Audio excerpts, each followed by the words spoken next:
Evangelho de João, capítulo 21, nós vamos ler a partir do verso 1. Quem puder acompanhar na sua Bíblia, por gentileza. Você que está em casa, através do celular também, pode acompanhar na tela do próprio celular, do seu tablet, da televisão.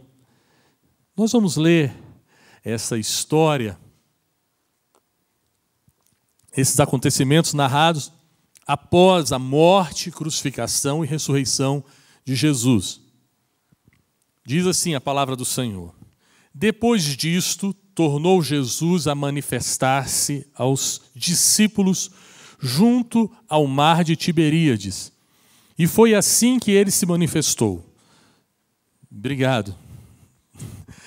Estavam juntos Simão, Pedro, Tomé, chamado Dídimo, Natanael, que era de Caná da Galileia, os filhos de Zebedeu e mais 2 dos seus discípulos.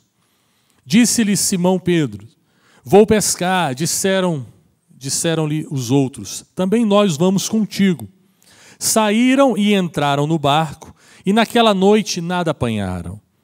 Mas ao clarear da madrugada estava Jesus na praia. Todavia os discípulos não reconheceram que era ele.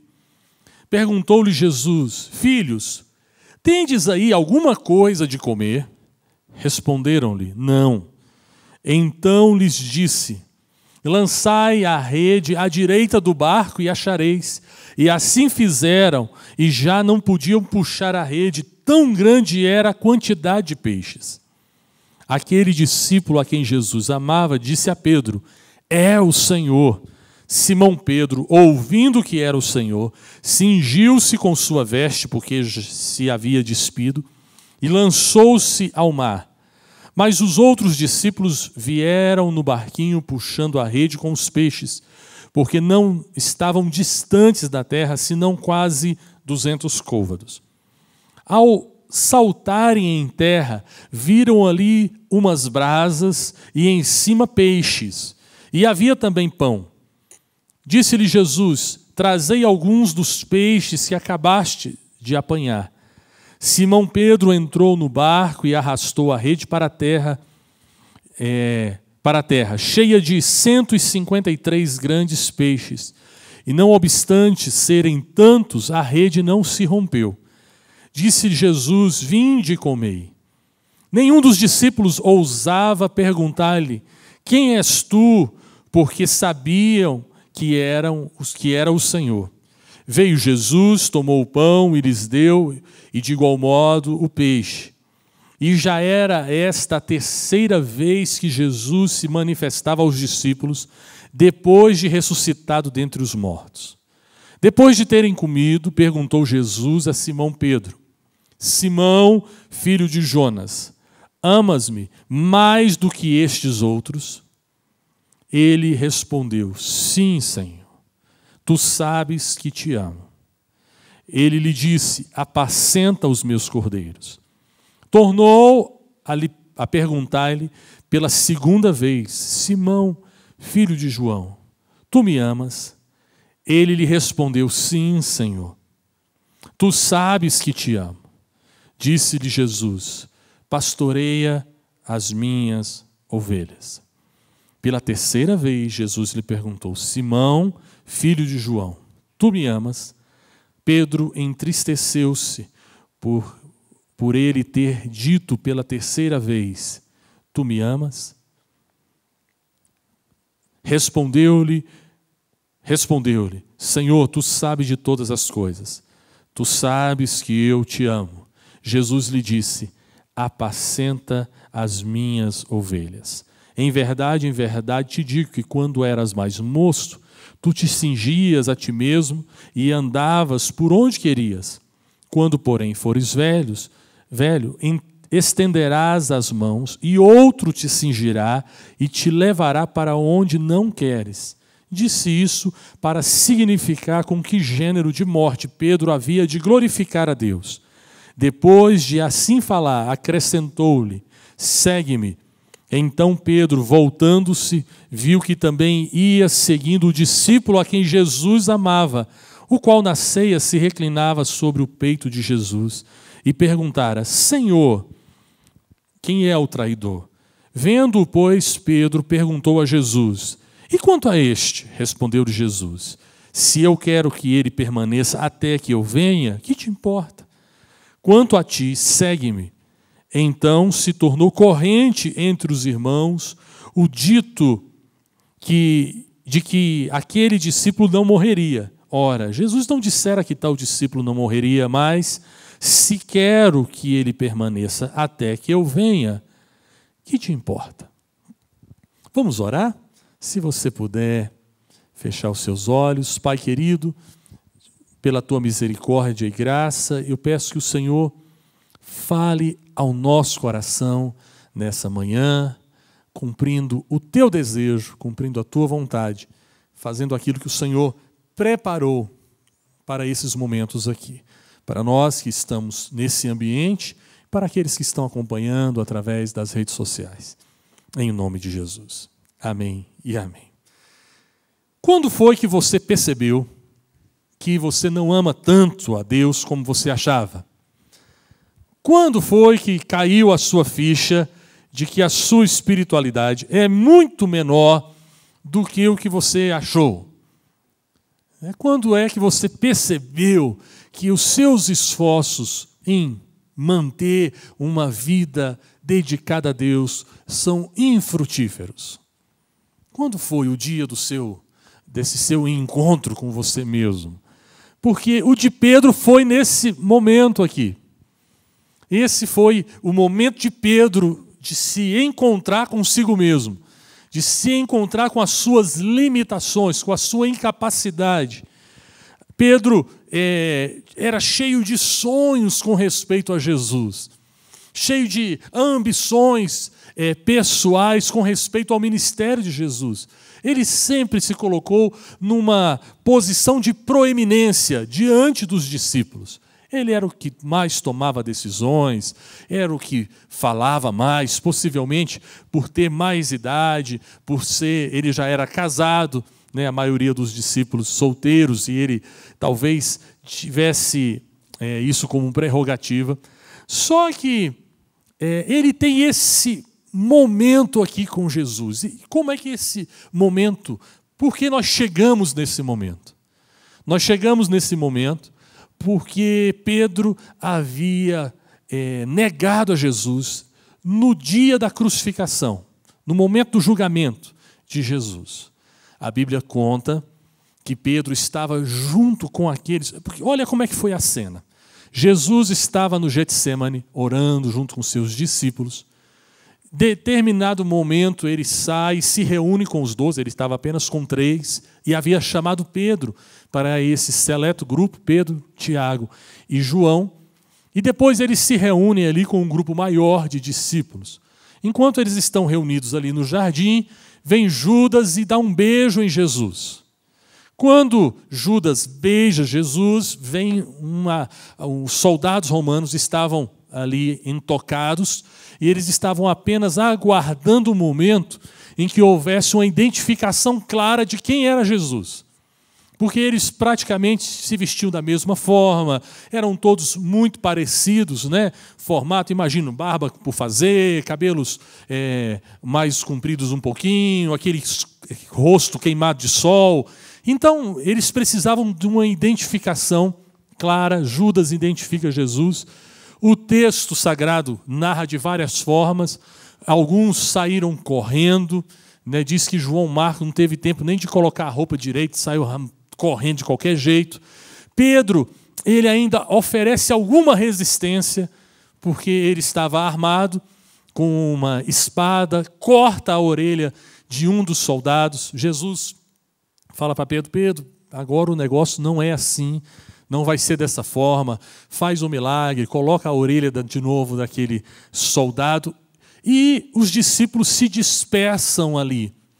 Mas alguns vão de longe seguindo a procissão de Jesus. Jesus é levado para ser julgado, o julgamento feito à noite, feito de qualquer jeito. E Pedro era um desses que seguia, o texto diz, de longe a Jesus. Ele estava ali meio que querendo ver, não acreditando no que estava acontecendo. Dias antes, Jesus tinha entrado em Jerusalém, o pessoal aclamando, o ibope de Jesus estava lá em cima, a imprensa, todo mundo, esse aí é o Hosana nas alturas. E Pedro não estava acreditando na realidade. Será que Jesus tinha algum plano? Será que ele iria fazer alguma coisa no último segundo? Eu não sei. Pedro ficou de longe. Só que durante o julgamento e já no julgamento de Jesus, ele já começaram a ser humilhado, colocaram uma coroa de espinho, bateram em Jesus, cuspiam, fechavam os olhos de Jesus, davam uma bofetada e disseram, se você é vidente, fala quem foi que te bateu. E durante essa tortura toda, Pedro de longe, aguardando ver o desenrolar daquela história, ele algumas daquelas pessoas que estavam perto o identificam como discípulo de Jesus. E aí chegam para Pedro e falam assim, você é discípulo dele, você andava com Jesus. E Pedro fala, que é isso? De jeito nenhum, você deve estar me confundindo com outra pessoa. Isso passa mais um tempo, outra pessoa fala, você parece mais com ele. Seu jeito de falar, seu jeito de andar, olha, você está parecendo demais. Porque eu fico imaginando que a turma estava se divertindo, uma diversão macabra, com aquela situação que era muito comum, torturar, preso. Essas coisas eram muito comuns. As pessoas ficavam assim, naquela sentimento de vingança. Olha, estão maltratando, deve ter feito coisa errada, é um bandido mesmo, merecia isso. E o povo está ali. Né? E Pedro, eu imagino, calado. Né?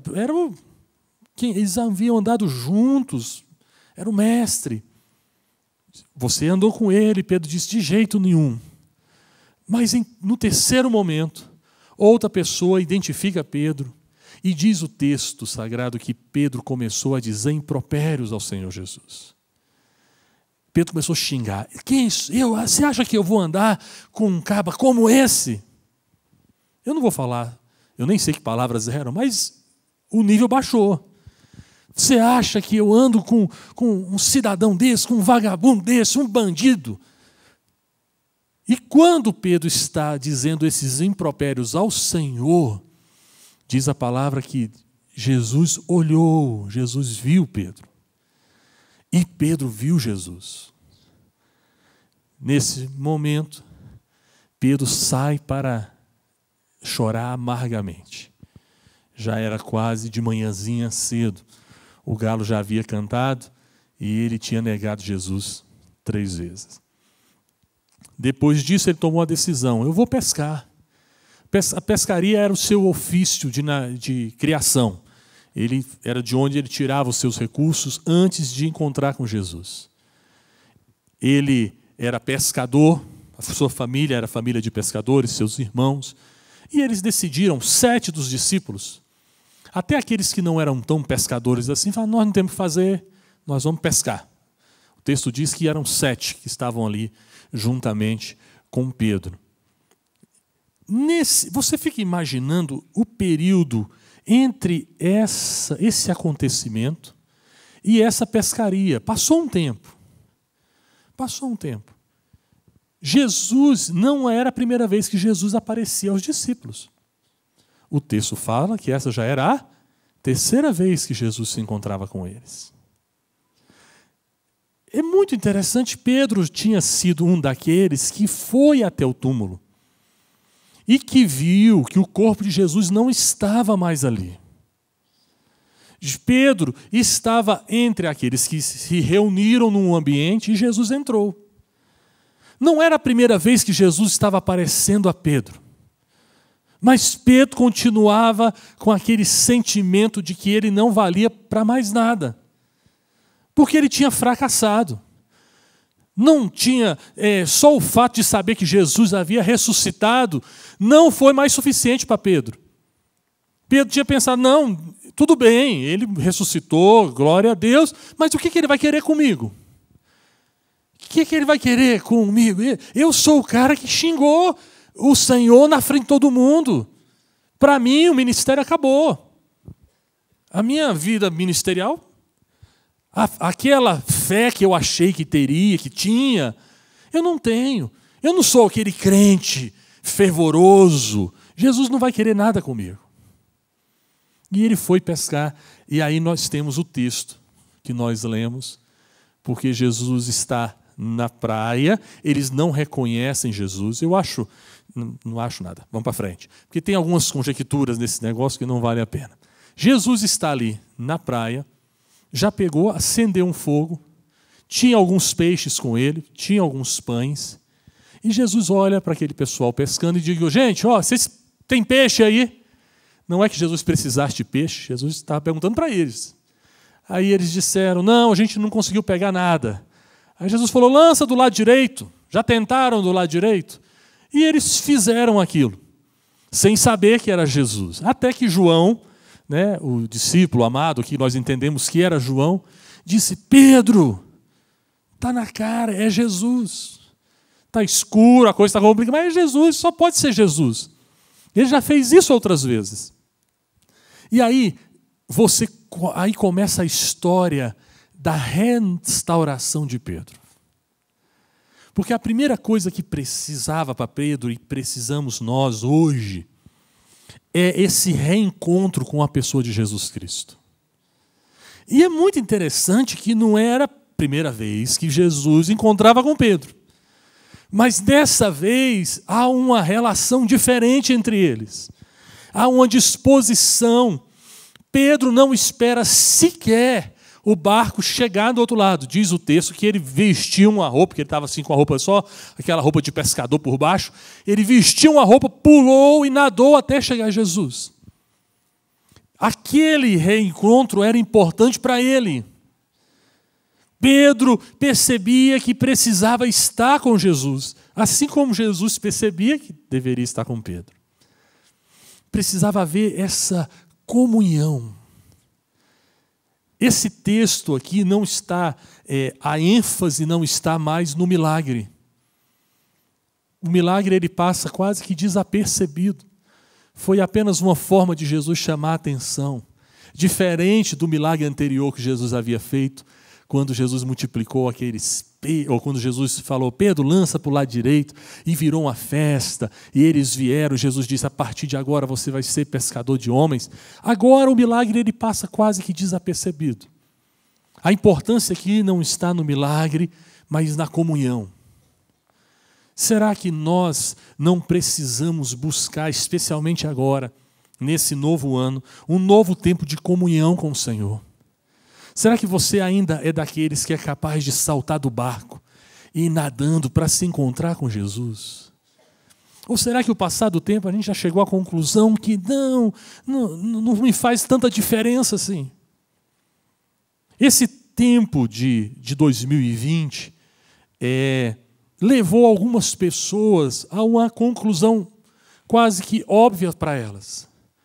Elas acham que não precisam tanto assim de igreja, de Jesus, de estar junto. Algumas pessoas, eu não estou dizendo que estão todos que não vieram, não é isso não, tá? Até porque nem dá para vir todo mundo. Mas há pessoas que simplesmente chegaram a essa conclusão. Eu vou pela internet mesmo. Eu fico vendo por aqui, tá bom. Mas será que você e eu não precisamos desse reencontro com Jesus? Porque não importa quantas vezes você veja falar sobre Jesus, você ouça uma mensagem, isso não importa. O que importa é o seu e o meu relacionamento com Ele. Se a gente não se propõe a um relacionamento íntimo com o Senhor, de profundidade, não importa se a gente passa o dia inteiro assistindo programas evangélicos. Pedro precisava desse reencontro com o Senhor Jesus. Ele sabia que Jesus era a pessoa do sobrenatural. Jesus faz o milagre, chama a atenção de Pedro. Mas aí, só isso não bastava. Pedro precisava entrar no momento de sua restauração e Jesus sabia disso. Pensa você a vergonha de Pedro. Eu não sei, todos aqui nós temos vergonha na cara, né? Como diz assim no jargão. Quando a gente faz alguma coisa, pisa na bola com alguém, a gente fica todo constrangido. Não é ruim o ambiente, você está no mesmo ambiente, você fica com vergonha, mesmo que você tenha feito algo sem intenção. Né? Eu me lembro que uma vez eu fui dar uma ré aqui na igreja, eu estava dirigindo o carro do meu pai, uma Belina, e eu amassei o carro do irmão Elias Rocha. Jesus amado, mas eu ficava numa vergonha tão grande dele sair na porta. Eu fiquei esperando, óbvio, eu tinha que avisá-lo que eu tinha amassado o carro dele. Mas eu estava numa vergonha tão grande, e por mais misericordioso que ele tenha sido, não foi nada não, meu filho, vamos deixar assim. Toda vez que eu chegava na igreja e via o Elias, eu ficava constrangido com a presença dele. Por conta disso, dessa vergonha, até passar um tempo, né? Você fez alguma coisa, prejudicou. Agora você imagina a relação, o ambiente que está entre Pedro e Jesus. Tanto é que o texto deixa algo bem claro. Diz que eles comeram juntos, mas ninguém falava nada. Não fizeram nem uma pergunta óbvia. Você é você? É Jesus, né?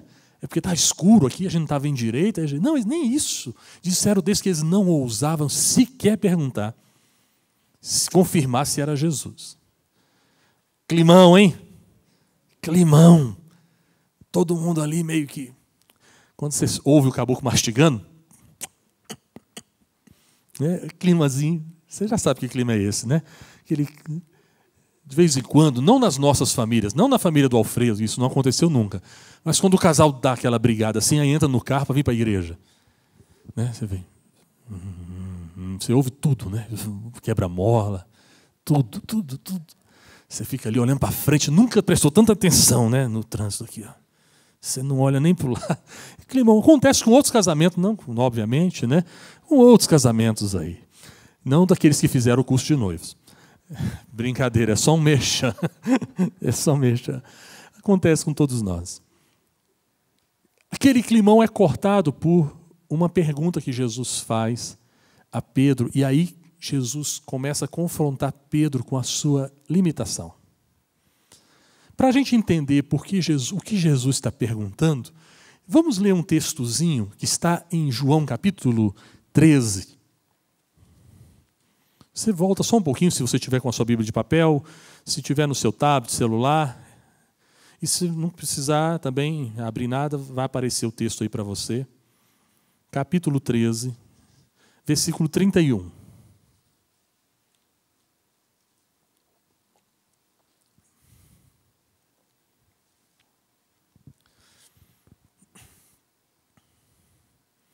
Quando ele saiu, eu falei que o texto está aparecendo aqui, mas foi só porque eu vi que ali em cima o pessoal está, né, naquele momento.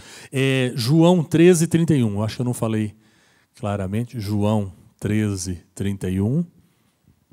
Está aparecendo? Para quem está em casa? Não tem problema. Dá para você abrir rapidinho. Aí, apareceu. Quando ele saiu, disse Jesus: agora foi glorificado o Filho do Homem, e Deus foi glorificado neles.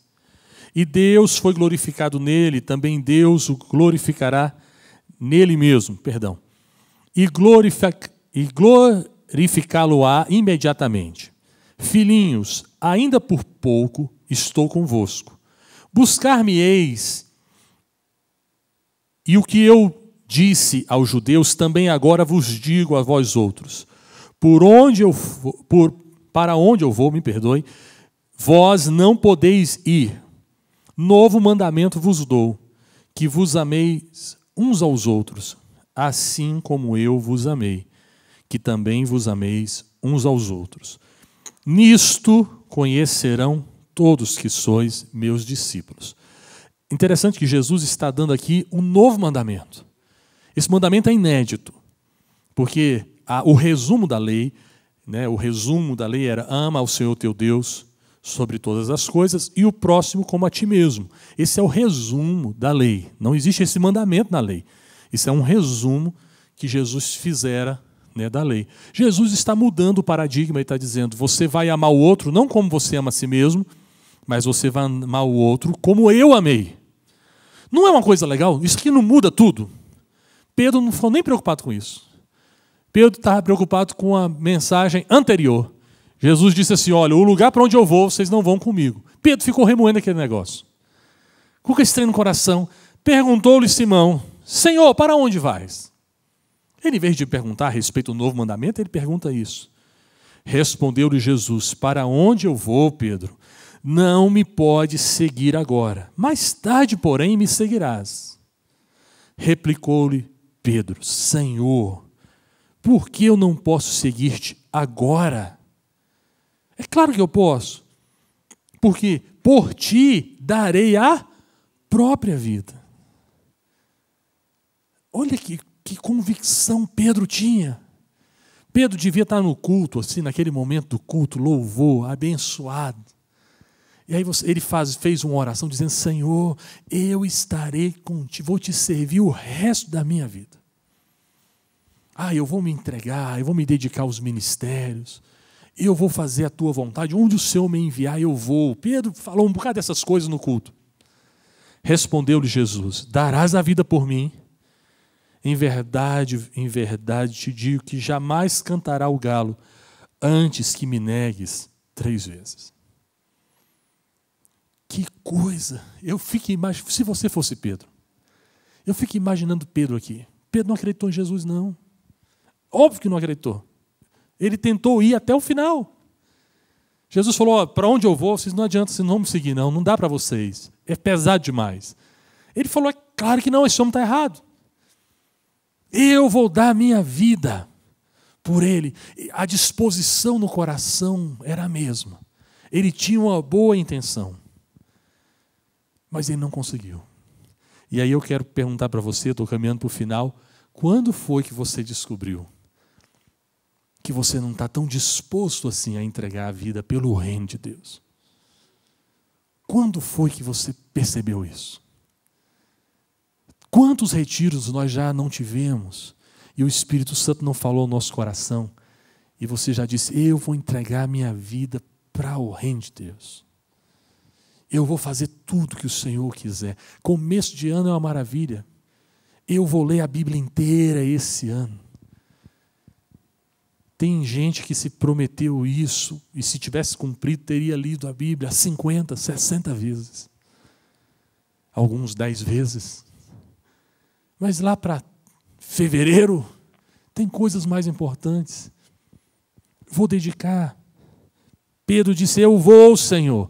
O Senhor pode contar comigo. Sempre a primeira inscrição do culto vai ser a minha. Eu vou estar nos todos os cultos.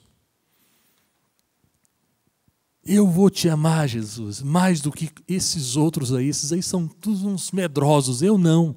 Eu sou corajoso. Eu vou.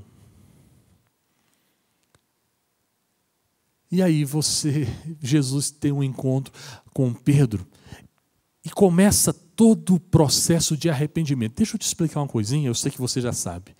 Não existe restauração até que você admita o erro. Por que eu perguntei no início? Porque talvez você diga assim, não, eu não sou desses. Eu sempre fui muito fiel ao Senhor. Eu sempre me dediquei o máximo. Amém. Mas é importante para aqueles que percebem que não são essa coisa toda, reconhecerem isso. Você precisa assumir. Eu preciso assumir as minhas limitações. E o que Jesus dá essa oportunidade a Pedro. Sem esse arrependimento, esse processo, não há restauração. Pedro iria caminhar eternamente até sua morte com um sentimento de frustração, de impotência, de incompetência. Jesus dá uma oportunidade a ele. E qual é a primeira pergunta que Jesus faz? Jesus vai fazer as perguntas no sentido de relevância de cima para baixo. Mas o que importa são as respostas de Pedro. Jesus faz a primeira pergunta para Pedro no capítulo 21, que eu já passei aqui bem, voltando aqui para o 21. A primeira pergunta é, Pedro, você me ama mais do que esses outros discípulos? Pedro, você me ama mais do que esses outros discípulos? qual seria a resposta de Pedro antes do episódio ali da crucificação? É claro, Jesus. É óbvio. Esses são uns bandos de medrosos. Se tem um corajoso aqui, sou eu. Agora, qual é a resposta de Pedro? É interessante que a palavra foi escrita em grego. Eles não estavam falando em grego. Ela foi escrita em grego, para que a maior quantidade de pessoas pudesse ler. Só que o escritor, João, quando está escrevendo, ele usa palavras distintas para expressar aquele diálogo, para que quem estivesse lendo pudesse entender claramente. No português, como nós usamos a palavra amor para falar qualquer tipo de amor, então a pessoa fala assim, eu amo você. Uma coisa tem a ver com um casamento, com um compromisso, às vezes tem a ver só com atração física. A gente usa sempre o mesmo termo, até o termo fazer amor, como sendo um termo de intimidade sexual. A palavra amor ela é usada com vários significados. Mas eu, traduzindo assim um pouco a miúdes aqui, o que Jesus está perguntando é, Pedro, você é capaz de demonstrar o seu amor mais do que esses outros discípulos, porque a palavra que ele está usando é uma palavra chamada agapau ou ágape, que é entre as 4 ou 5 palavras que falam de amor na Bíblia, essa é o amor prático. Porque as outras palavras, filéu, eros, é um amor mais sentimental, mais teórico. Por exemplo, você não consegue medir o amor de pai para filho, ele não é mensurável. Quando ele se torna um amor ágape, ou seja, quando você toma uma atitude, aí você consegue medir. O amor ágape é aquilo que você consegue fazer. Eu digo assim, eu te amo, Lucas. Beleza. Mas eu te amo, por isso eu vou pagar o cabeleireiro para dar uma podada no seu cabelo. Aí tem uma atitude, entendeu? Uma boa ação. Mas nem todo o dinheiro do mundo. Bastaria. Aí, só oração. Sua mãe continua orando, aquela mulher é uma mulher de fé. Aí, Jesus está perguntando assim, Pedro, você está disposto a demonstrar esse amor mais do que os demais? Qual é a resposta de Pedro? Pedro não usa o mesmo termo. É óbvio, ele não está falando em grego, mas ele não ousa dizer para Jesus a mesma coisa, ele não responde à mesma altura. Em outras palavras, porque ele usa a palavra filéu, mas ele não usa essa palavra, é traduzido por filéu. Em outras palavras, Pedro está dizendo assim, eu gosto do Senhor. A pergunta de Jesus está lá em cima e a resposta de Pedro está lá embaixo. Eu gosto do Senhor. Jesus fala, você me ama mais do que os outros. Ele diz assim, eu gosto do Senhor. A segunda vez, Jesus pergunta, você me ama, mas ainda usando a palavra ágape. Ou seja, você ainda está disposto a mostrar amor, só que não mais que os demais. Pelo menos no mesmo nível. Pedro mantém a resposta dele, dizendo, eu gosto do Senhor. E aí, na terceira vez, Jesus muda a pergunta. Conquanto soe para nós a mesma coisa. Mas Jesus pergunta a terceira vez assim, Pedro, você gosta de mim? E aí diz a palavra que Pedro fala assim, que ele ficou triste. E por que ele ficou triste? Porque nas 3 vezes Jesus foi perguntando a mesma coisa, mas com sentidos diferentes. E quando ele responde assim, o Senhor sabe de todas as coisas. Em outras palavras, o Senhor sabe que eu apenas gosto de você. Nesse momento, Jesus fala algo que ele jamais esperaria ouvir. Pedro, apacenta as minhas ovelhas. Dentro da expectativa de Pedro, está tudo errado. Jesus queria um mártir, um cara que pudesse. E Jesus está dizendo para ele, não, Pedro, eu quero você do jeito que você é. O problema que aconteceu lá naquele dia é porque o dia estava muito conturbado, eu tinha apanhado demais, a coisa estava difícil, mas o problema não estava nas minhas expectativas. A frustração foi sua. As suas expectativas é que caíram por terra, não as minhas. Eu sei quem você é, e eu te chamei como você é. Por isso que nesse momento Jesus chega para Pedro e fala: Pedro, é assim que eu quero que você apacente as minhas ovelhas. Com essa consciência. A consciência de que sem mim você nada pode fazer. A consciência do próprio apóstolo Pedro, quando ele diz assim no capítulo 6 de João: para onde iremos, Senhor? Só tu tens as palavras de vida eterna. A consciência do profeta João Batista, que ele cresça, que eu diminua. É com essa consciência, Pedro, que você vai apacentar as minhas ovelhas. E aí, ele agora recebe um desafio totalmente diferente. Eu acho interessante que na primeira vez que Jesus multiplica, faz um milagre ali da pesca maravilhosa, no final da pesca maravilhosa, Jesus diz assim: a partir de agora, Pedro, você vai ser um pescador de homens. Ele entendia muito bem o que estava dizendo. Pescaria era com ele. Agora, pescar homens era uma coisa estranha, mas ele entendia mais ou menos. Na segunda pesca maravilhosa com Pedro agora, nessa última, Jesus fala algo totalmente diferente da realidade de Pedro. Pedro, você agora vai ser pastor de ovelha. Não é totalmente diferente? Pescador de homem, pelo menos pescar eu sei. Eu vou aprender só como fazer isso com homem. Agora, apacentar ovelha, eu não sei nem o que é isso. Ainda mais ovelha quer dizer gente. Como é que apacenta gente? É que Jesus está dizendo para ele: olha, o desafio agora não depende mais da sua capacidade, Pedro. Não depende dos seus pré-requisitos. Depende daquilo que eu vou fazer através de você. Eu vou fazer de você, a partir de agora, um apacentador de ovelhas. Não tem nada a ver com sua personalidade, com o seu jeito, não precisa se preocupar com isso. Olha que coisa maravilhosa, que coisa extraordinária, que Jesus está dando para ele a chance de um recomeço, a chance de fazer de novo. E aí Jesus, no finalzinho, fala algo que demonstra que Pedro era o mesmo. Jesus fala: olha, quando você ficar idoso, hoje você faz o que você quiser, você se veste sozinho, mas quando você ficar idoso, você vai estender a mão e alguém vai te vestir. Hoje você vai para onde você quer, mas vai chegar o momento em que você vai por onde as pessoas quiserem que você vá. Se você fosse Pedro, você ficaria feliz ou triste com essa afirmação? Feliz?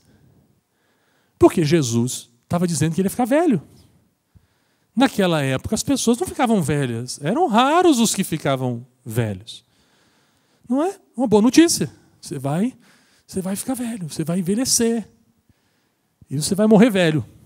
Poxa, que bênção. Isso até longevidade é uma bênção, é uma dádiva. Só que no coração de Pedro tinha aquelas coisas de Pedro. Pedro é meio ciumento. Porque Pedro olhou para João e Jesus fala assim: vem, me siga, Pedro. E começa a andar. E vem João junto com eles. Pedro dá uma olhadinha para trás. Fala: calma aí, tem um negócio que eu não estou entendendo. Só um pouquinho. Tá bom, o senhor me falou que vai ter essas coisas todas. E é isso aí. E com João não vai acontecer nada, não? E o texto deixa muito claro que havia porque João foi aquele que estava ao lado de Jesus.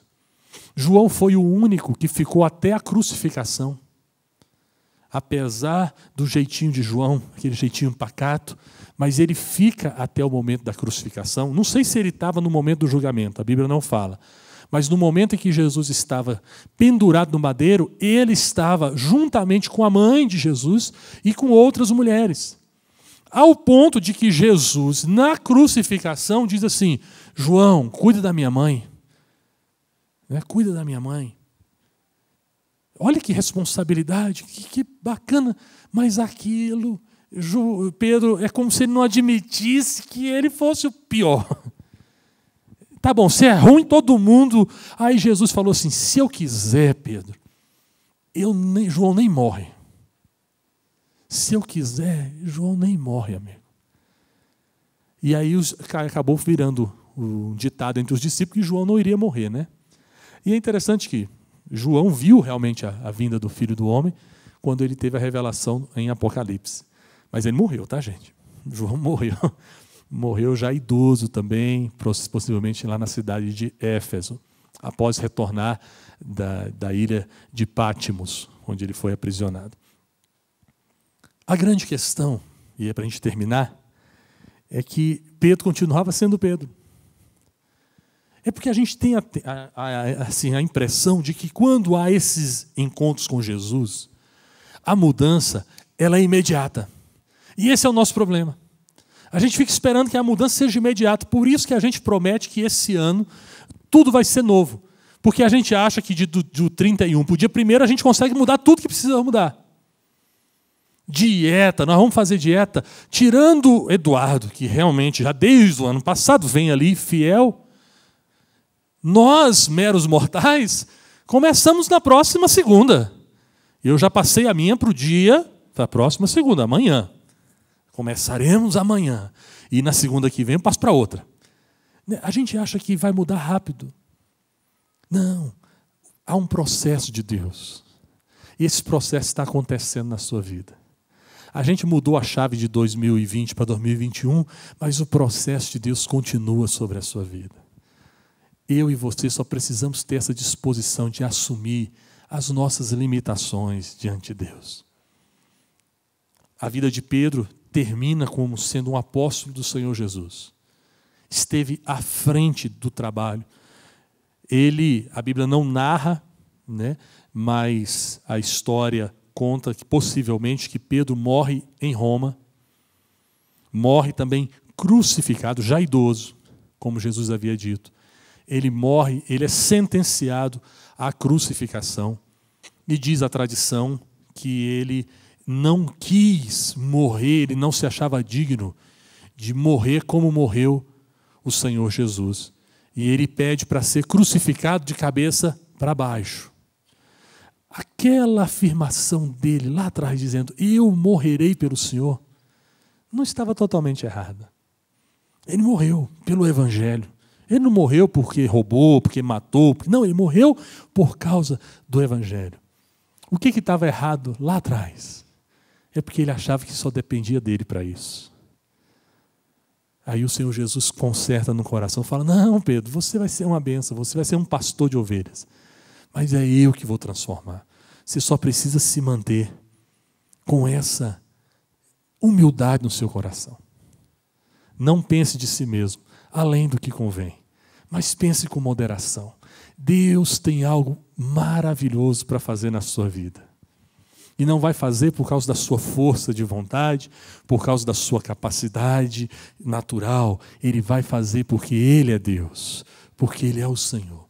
Você basta somente assumir as suas limitações diante do Senhor. Que o Senhor nos abençoe. Que o Senhor nos conceda a sua graça. Amém? Vamos ficar em pé.